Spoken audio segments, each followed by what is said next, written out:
आजचा शेवटचा दिवस आहे आणि आपल्या सोबत आहेत करवीर तालुका काँग्रेसचे अध्यक्ष. नमस्कार सर. नमस्कार. आपलं नाव कसं रामकृष्ण पाटील, आणि आपण कुठल्या मतदारसंघात? वडणगे जिल्हा परिषद मतदारसंघातून उभा आहे. अच्छा. काँग्रेस पक्षाच्या वतीने सध्या आपण उमेदवारीचा फॉर्म भरला आहात आणि आपलं विजन काय आहे नेमकं? व्हिजन, आज जी परिस्थिती बघताय आपण जिल्ह्यात असेल किंवा महाराष्ट्रामध्ये असेल, आज जिल्ह्याचे नेते सन्माननीय बंटी पाटील साहेब यांच्या नेतृत्वाखाली आज गेली आम्ही आणि छत्रपती शाहू महाराज यांच्या नेतृत्वाखाली आम्ही गेली 20-25 वर्ष काम करतोय या ठिकाणी.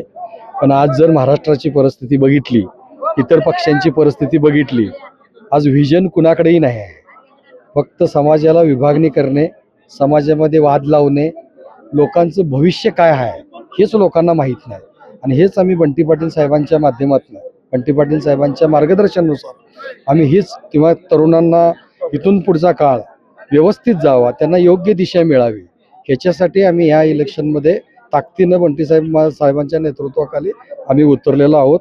आत्ताच बघितलं तर महानगरपालिकेच्या इलेक्शनमध्ये जे लोकांनी भरभरून दिले त्याची ही साक्षच आहे की लोकांना हे चाललेलं महाराष्ट्राचं राजकारण मान्य नाही. ही जी परिस्थिती, आज माणूस रात्रीत येत आहे तर उद्या दुसरीकडे असतो.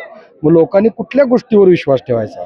मग हे असंच जर चाललं तर इथून पुढची दिशाहीन होईल.